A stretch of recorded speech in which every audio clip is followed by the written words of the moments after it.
ఏలూరు జిల్లా పాలకొల్లులో టిడ్కో గృహాల కాలనీ ప్రాంతంలో కొత్తగా ఏర్పాటు చేసిన వీధి లైట్లను మంత్రి నిమ్మల రామానాయుడు ప్రారంభించారు.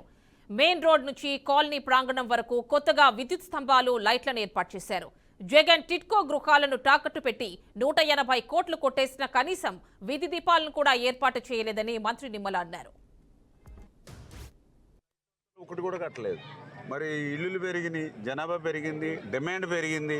గతంలో కంటే వాడకం కూడా పెరిగింది కదా. పెరిగిన వాడకం ప్రకారం ఆటోమేటిక్గా సబ్స్టేషన్లు కూడా పెరిగితే మీకు కరెంట్ని ఎక్కువ మేము వాడుకోవడానికి ఉంటుంది. ఇప్పుడు అయ్యే సబ్స్టేషన్లు వాడకం పెరిగింది, ఏమవుతుంది, సబ్స్టేషన్లో ట్రాన్స్ఫార్మర్ కొట్టేయడమో ఏదో ఒకటి స్ట్రిప్ అయిపోవడమో పోతుంది. అది మళ్ళీ బాగు చేసుకోవడానికి ఒక పూట పడుతుంది.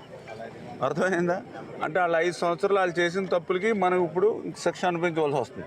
మీకు కరెంట్ క్లియర్ అవుద్ది. ప్రస్తుతానికి వీధి లైట్లు బాగా తగ్గుతుంది, చీకట్లో ఉండే బాధ తగ్గుతుంది. ఇంకా ఐమాక్స్ కూడా ఏమన్నా సెంటర్స్లో ఇంకా లైటింగ్ పెంచే విధంగా 4 సెంటర్లు 4 ఐమాక్స్ల కింద డబల్ చేయమన్నాం. లైట్ సంబంధించి 180 కోట్ల రూపాయలు ఆయన మీ దగ్గర లోన్లు పెట్టి తీసుకున్నాడు. మహిళల సొంతింటి కళ నెరవేర్చాలనే ఉద్దేశంతో ఆ రోజు చంద్రబాబు నాయుడు గారు ఆంధ్రప్రదేశ్ రాష్ట్రంలో 8 లక్షల ఎన్టీఆర్ టిడ్కో ఇళ్ళు, మన పాలకుల్లో 7,159 టిడ్కో ఇళ్ళని ఆ రోజు మరి 90% మేము 2019కి పూర్తి చేస్తే జగన్మోహన్ రెడ్డి 5 సంవత్సరాల కాలంలో ఒక్క అరబస్తా సిమెంట్ కానీ ఒక్క రూపాయి కానీ వేయకపోగా మళ్ళీ మేం కట్టిన ఇల్లును కూడా బ్యాంకులకు తాకట్టు పెట్టి వాళ్ళని మరి రుణగ్రస్తులు చేసినటువంటి పరిస్థితి. మరి 180 కోట్లు వీళ్ళ దగ్గర కొట్టేశాడు. కనీసం లైట్లు వెలిగించి వెలుగులో పెట్టినటువంటి పరిస్థితి కూడా లేదు. అటువంటి స్థితిలో ఈరోజు మళ్ళీ మీ అందరి ఆశీర్వాదంతో తెలుగుదేశం, జనసేన, బీజేపీ, ఎన్డీఏ ప్రభుత్వం వచ్చిన తర్వాత మళ్ళీ ఏదైతే 5 సంవత్సరాల మీ కష్టాలను తీర్చేటువంటి విధంగా వెనువెంటనే అడుగులేస్తాం.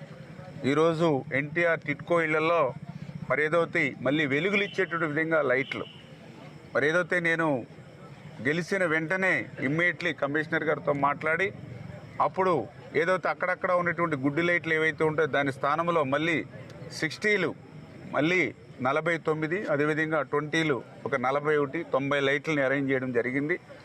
అదేవిధంగా ఏదైతే మెయిన్ రోడ్ ఏదైతే ఉందో ఇక్కడ అసలు పోల్సే లేవు.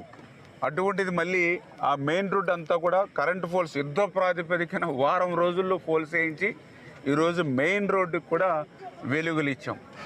ఇక్కడ దయ ఉంచి లబ్ధిదారులు ఎవరైతే ఉన్నారో వాళ్ళందరూ కూడా ఆలోచన కూడా మీరు కూడా చేయాలి.